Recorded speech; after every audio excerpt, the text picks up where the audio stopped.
तो सभिनी खे प्रणाम। थोड़ी देर सत्संग, अॼोको सत्संग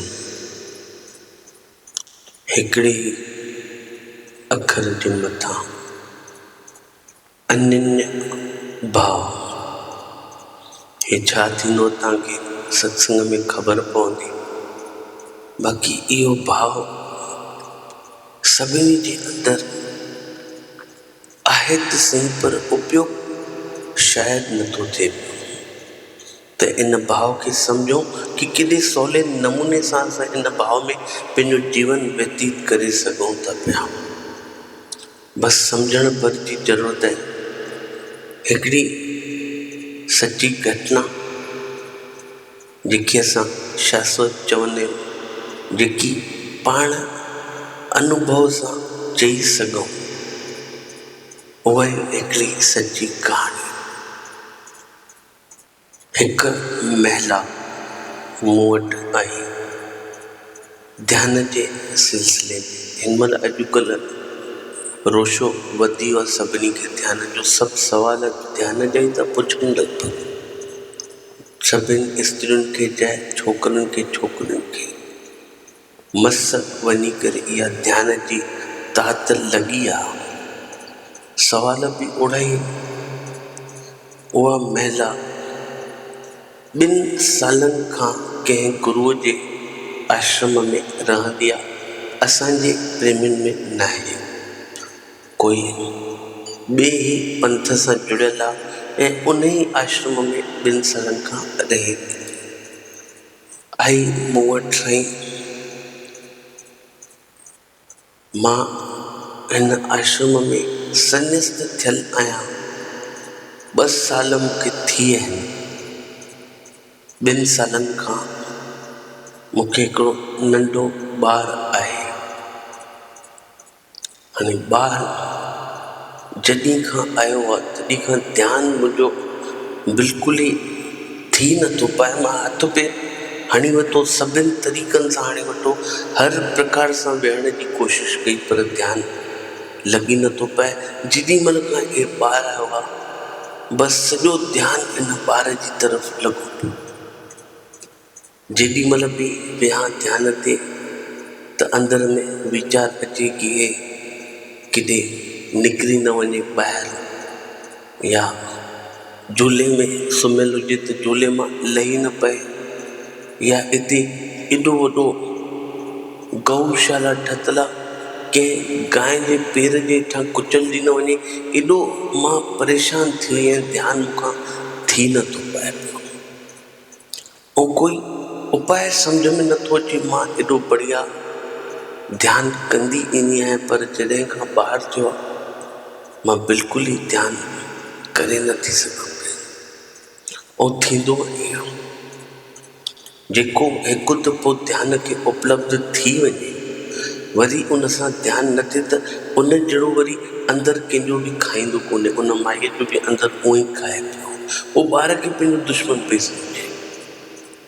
हाणे पंहिंजी औलाद पंहिंजी पेट मां आयल, उन जे लाइ चए थी मुंहिंजो ध्यान में मन नथो लॻे ऐं मूंखे कोई उपाय ॿुधायो। मां उपाय खपई छो? तूं ध्यान खे ई छॾे छॾ। तूं वटि ॿारु आयो आहे, तूं ध्यान खे छॾे छॾ। ध्यान खे विच में न, तुंहिंजे ऐं तुंहिंजे विच में, तुंहिंजे ॿार जे विच में ध्यानु न अचिणो खपे। पोइ मूंखे चवणु लॻी, साईं तव्हां चओ त ध्यान खे ई छॾे ॾियां। मां ध्यानु ई कंदी आई आहियां जीवन भर। हे 2 साल थिया आहिनि जो मुंहिंजो मनु विचलित थियो आहे, मां ध्यानु नथी करे सघां। तव्हां वरी चओ त ध्यानु ई छॾे छॾ। इहो थी कीअं सघे मूंखां? मां थींदो। उपाय बि आहे। तूं ध्यान खे छॾ ऐं इन ॿार में ई ध्यानु कर। पूरी तरह इन ॿार में ध्यानु कर। तोखे त मौक़ो मिलियो अथई परमात्मा जे द्वारा कि तूं ध्यानु करे सघीं थी पई। पोइ कीअं ध्यानु कयां? ॿार खे संभालियां, ध्यानु कयां? माना ॿार खे ॾिसी करे ई तूं ध्यानु कर। जेॾी महिल बि तूं ॿार खे झूले में सुम्हारी तूं उन जे अॻियां ई वेही रहो ऐं उन ई ॿार खे तूं हिकु टक निहारींदी रहो। तीअं त्राटक ध्यानु कंदा आहियूं असां कंहिं बि मोमबत्तीअ जे साम्हूं, कंहिं तस्वीर जे साम्हूं या ॾीए जे साम्हूं कंदा आहियूं न त्राटक ध्यानु। तूं उन ॿार खे ई ध्यान जी नज़र सां निहार, एकाग्रता ठाहे उन ॿार में ई उन परमात्मा, उन ॿार में ई तूं परमात्मा ॾिसंदी रहो। उन ॿार खे तुंहिंजो ध्यानु घटित थी वञे। बराबरि 15 ॾींहं उन मुंहिंजे चवण ते हो ईअं कयो कि पूरी तरह उन ॿार ते ई उन ध्यानु ॾिनो। जेको बि ॿार करे सॼी नज़रियूं उन जूं पंहिंजे ॿार ते। ॿार खाए त उहो ॿार खे प्रेम सां निहारे, ॿार सुम्हे त उनखे प्रेम सां निहारे, ॿार खेॾे त उनखे प्रेम सां निहारे। 15 ॾींहंनि में माईअ खे अहिड़ो आनंद अचणु लॻो। 15 ॾींहंनि खां पोइ माई वरी मूं वटि अची पहुती, साईं अहिड़ो त मूंखे जीवन में अनुभव न थियो जेको तव्हां अनुभव मूंखे हिन महिल करायो। मां एॾो आनंद वठी न सघी आहियां जेतिरो मां हिन 15 ॾींहंनि में आनंद वठी वरितो। ईअं थो लॻे मां पूरो परमात्मा खे ई पाए वरितो। पंहिंजे ॿार खे ॾिसी ॾिसी मां ध्यानु कयो। तव्हांजे चवण ते अॼु मां सम्झां थी पई मां कहिड़ी ख़ुशकिस्मत मां आहियां। इहो सौभाग्य परमात्मा मूंखे ॾिनो ऐं सम्झ तव्हांजी कमु करे वई कि अॼु मां उन ध्यान में परिपूर्ण आहियां। इहा त ॾाढी मज़े जी ॻाल्हि आहे, कंहिंजो ध्यानु लॻी वञे। इनखे ई असां चवंदा आहियूं अनन्य भाव।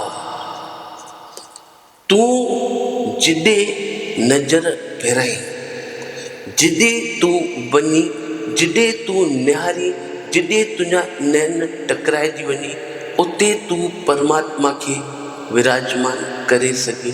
इनखे अनन्य भाव चइबो।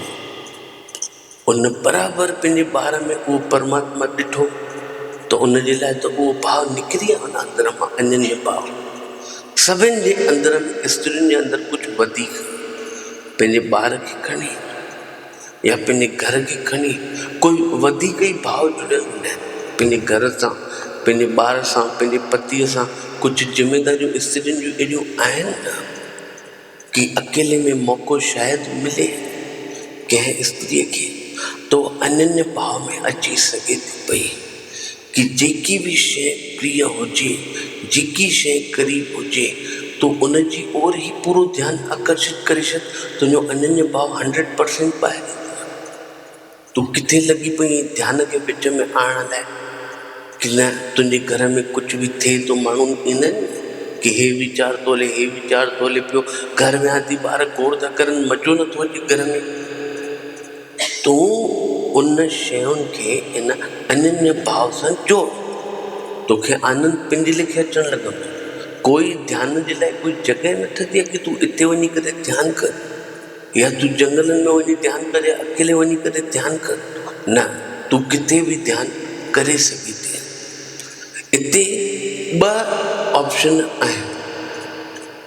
हिकु त ऑप्शन ते कि जिॾे भी परमात्मा आहे तूं सम्झी थी पई।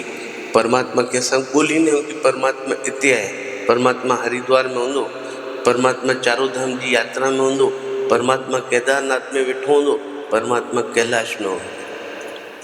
त तूं सॼो जो सॼो पाण खे गिले वञ ओस ताईं उन परमात्मा ताईं ऐं उते वञी करे ध्यानु लॻाए। जंहिं तरफ़ परमात्मा उन तरफ़ तूं सॼो छिकिजी करे हली वञ, उते वञी ध्यानु लॻाए। हिकु ऑप्शन इहो बि अथई, पर हिते कोई जीते न सघंदो। सभिनि खे हार जो ई सामनो करणो पवंदो, छोकी तूं पूरी जी पूरी ओॾे थी ई नथी सघी पई या कोई बि पुरुष थी ई नथो सघे पियो। मां चवां हिन तरफ़ परमात्मा ते तूं सॼो पाण खे छिके वञ, उन तरफ़ थी पाईंदो? न थी पाईंदो कॾहिं बि कंहिंसां। हिते कोई विरलो ई हज़ारनि में वञी कोई पहुचंदो आहे जेको दूर वञी करे ध्यानु कंदो आहे कि परमात्मा हिते आहे। ऐं ॿियो भाव जेको मां हाणे तव्हांखे ॿुधायो, अनन्य भाव। तूं तूं जिथे नज़र फिराई उते परमात्मा खे विराजमान कर ऐं उते वेही करे ध्यानु कर। इहे ॿ ई ऑप्शन अथई। ॿियो ऑप्शन थोरो सरल अथई। पहिरियों थोरो ॾुखियो आहे, शायदि तूं ओॾे पहुची सघीं, शायदि तूं ओॾे पाण खे छिके सघीं। न छिके सघंदासीं असां पाण खे। उते बि तोखे कोई न कोई रोलो ज़रूरु मिलंदो कि नथी करे सघां ध्यानु। ऐं हिते ध्यानु करे सघी थी, तूं जंहिं शइ सां प्रेम करी थी उन सां तूं ध्यानु करे सघी थी पई। असां थोरो ई आवाज़ु पंहिंजे घर में ॿुधूं नथा, चऊं था असां ध्यानु नथा करे सघूं। छो नथा करे सघूं? उन आवाज़ खे तूं ॿुध। अगरि वीचार अचे थो त उन वीचार खे तूं ॾिसंदी ॾिस उन वीचार खे, तोखे उन मां ई प्रेम अचणु लॻंदो। अहिड़ो प्रेम निकिरंदो तोखे कि तूं चईं मां किथां जो किथे पहुची वियुमि। तोखे पाण खे इहा अनुभूति थी वेंदी। मां हिकिड़ो नंढो सो तोखे एग्ज़ाम्पल ॾियां। हे त थी वियूं सुठियूं ॻाल्हियूं। हिकिड़ी शइ खे असां ख़राबु मञींदा आहियूं ॾाढो। जिते वैश्याऊं रहण जी कोठा ठहियल हूंदा आहिनि, सभिनी खे ख़बर हूंदी। अगरि तुंहिंजो ध्यानु कंहिं वैश्या जी तरफ़ आकर्षित थिए थो त तूं ओॾे बि पाण खे संतुष्ट करे पहुची वञ। अगरि तोखे उते आनंद अचे थो ऐं तूं उन वैश्या में बि परमात्मा ॾिसी सघी थो, इहो बि अनन्य भाव थियो। अगरि तूं उन वैश्या में बि उहो परमात्मा ॾिसी सघी थो त तुंहिंजी चेतना 100% परिवर्तित थी वेंदे। तुंहिंजे पेरनि जी दिशा बदिलजी वेंदी। तूं अगरि उन वैश्या में बि उहो परमात्मा ॾिठो थी, उते बि तुंहिंजो ध्यानु थी सघंदो आहे। छो कोई स्त्री पाण खे सुंदर लॻे थी, तूं कंटिन्यू उनखे निहारींदो। मां चयो त ध्यानु घटि थी वेंदो, तोखे अंदर में हिकिड़ी अलॻि ई तरंग उथणु लॻंदा, अलॻि ई सुगंध अचणु लॻंदा उन स्त्रीअ मां। तूं ॾिसंदी रहो उनखे, जंहिंसां बि तोखे प्रेम हुजे। तूं वए त वए कोठे ते, वैश्या जे घर। माण्हुनि जी नज़र में बि इहो ईंदो, तूं वैश्या जे घर वई आहीं ऐं तूं उते वई आहीं, तूं कहिड़े कम सां वई आहीं सभिनि खे ख़बर आहे। पर तुंहिंजो अंदर में भाव छा थो चए उहो तोखे ई ख़बर आहे। तोखे बि इहो अहसासु थींदो कि मां त वयमि वैश्या जे घर, पर किथे किथे इहा अनुभूति तोखे अंदर मां थियणु लॻंदे, वयमि वैश्या जे घर, निकतमि कंहिं मंदर मां अची करे। तुंहिंजो भाव एॾो परिवर्तित थी वेंदो कि तोखे उन वैश्या जो घर बि मंदिर वांगुरु लॻणु लॻंदो। जिथे पंहिंजो प्यारो रहे थो, उहा कोई बि ख़राबु जॻह थी सघे थी छा? कॾहिं न थी सघंदी। उहो बि मंदिर थी सघे थो पियो। खोड़ अहिड़ियूं ग़लति ॻाल्हियूं आहिनि जेके माण्हू चवंदा आहिनि न इन्हनि सां ध्यानु थी पवंदो। मां चवां थो अलाए कंहिं कंहिं शइ सां ध्यानु थी सघंदो आहे।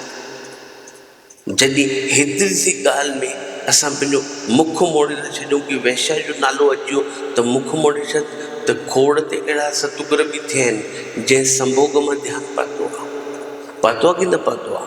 ॿुधिया हूंदव सभिनि सत्संग, लिखियो अथऊं न सतगुर संभोग से समाधि तक।